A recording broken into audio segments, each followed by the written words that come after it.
Yeah, what could go wrong?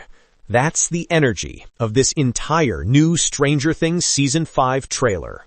A car with a massive satellite dish strapped to the roof, kids staring at a map of hell, the military trying to stop the very people who are trying to save the world. And somewhere in all of that chaos, Vecna is getting ready to walk straight into our reality like he owns the place. And here's the disturbing part. This doesn't feel like a normal final season hype trailer. This feels like the Duffers quietly admitting, you have no idea how bad this is about to get.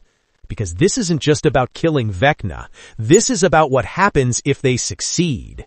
So let me ask you, what if killing Vecna doesn't actually save Hawkins, but breaks the Upside Down in a way nobody can fix? And what exactly are they really doing with that absurd car-turned-radio station blasting signals between dimensions? Tonight, we're diving into a full Stranger Things Season 5 Volume 1 trailer breakdown, but not as a casual recap. The hidden symbolism, the emotional stakes, and the truly cursed theories behind this trailer. We're going shot by shot, in story form, the crazy communication car, the military quarantine, the De Morgan army, Vecna's final boss form, Will's creepy psychic connection, and why this entire plan might be the biggest mistake the party has ever made. Let's get into it. You hear it before you see it. A rumbling engine, wheels crunching broken concrete, and then the reveal.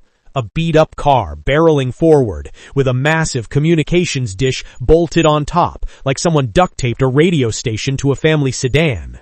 Inside, the usual suspects, frantic faces, eyes wide, adrenaline high. Outside, the fabric of reality is ripping open. They aren't just running into danger, they're driving through it. A blistering tear in the air, a portal yawns open ahead of them, warped and crackling with upside-down energy. The kind of tear that swallowed Hawkins at the end of Season 4.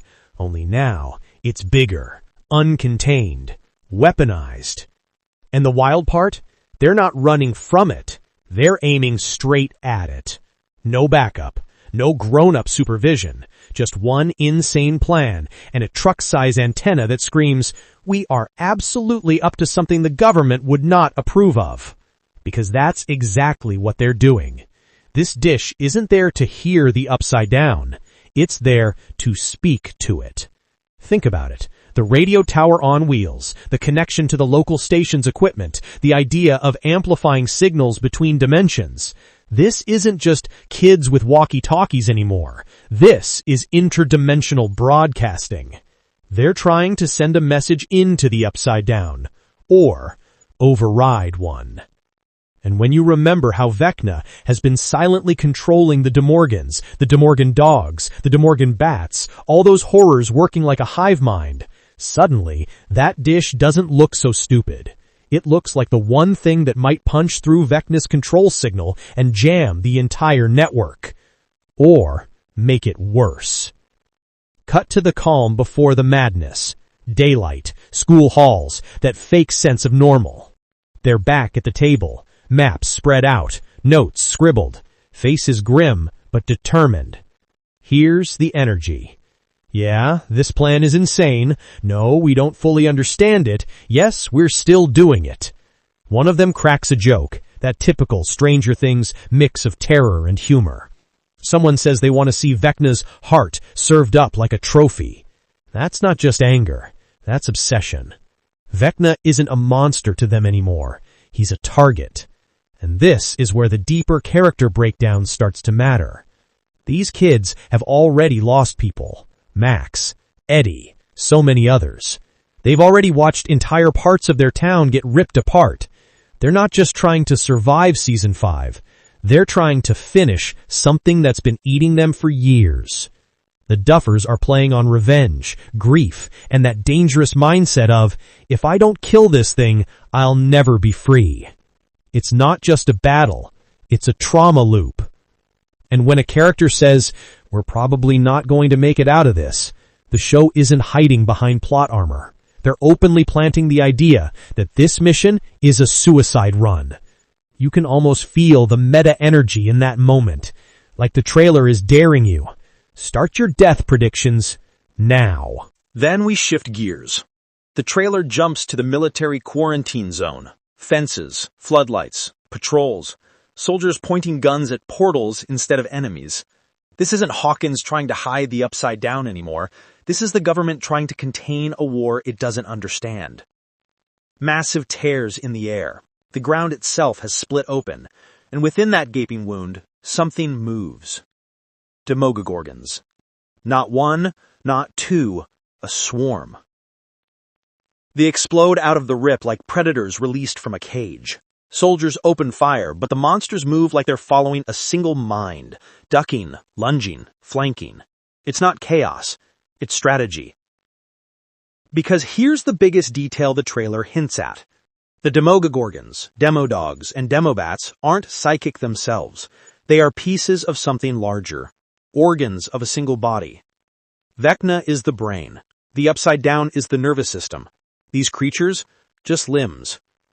That means this isn't an army. It's one creature spread across thousands of bodies. Total control. Which brings us back to that dish. They're not just trying to talk to their friends. They're trying to jam the nervous system of a monster that spans dimensions. Can they really disrupt Vecna's control? Or will tapping into his signal allow him to sense them instantly? Either way, the military isn't thrilled. Enter Dr. K, Linda Hamilton's character, the successor to Brenner's twisted work. She's not some random government bureaucrat. She's the new person in charge of the Fix This Supernatural Apocalypse project. And her solution? Secure 11, control the portals, treat Vecna like a weapon, not a problem. If Brenner wanted to build a god, Dr. K wants to own one. And that's why the party suddenly finds themselves trapped between two enemies. Vecna, ascending to final boss form, and a military machine that sees them as wildcards in its operation. The kids are trying to save the world. The government is trying to manage it. And that's why the dish-equipped car has to sneak around like it's doing a heist, not a rescue. They're not just hiding from monsters. They're hiding from people wearing the same uniforms that used to protect Hawkins. You can feel the tension. Even if they succeed, they're not walking away as heroes. They're walking away as fugitives. Now, let's talk about 11. We see her outside a fenced facility, breaking in the only way she knows, with sheer willpower and no patience for doors. The inside looks strangely clean, almost clinical. No vines, no blue-tinted decay. So this is probably not the upside down. It's our world. And it looks like another lab, or at least another controlled environment where something is being studied. You can practically hear the echoes of Brenner's experiment. Is this a facility connected to the quarantine zone? Is Dr. K running tests behind this fence? Is this where they're tracking Vecna's signal? The real question is, does 11 want something from this place? Or is this place trying to take something from her? The trailer almost treats her like a living key. And that never ends well. Then there's the moment in the barn.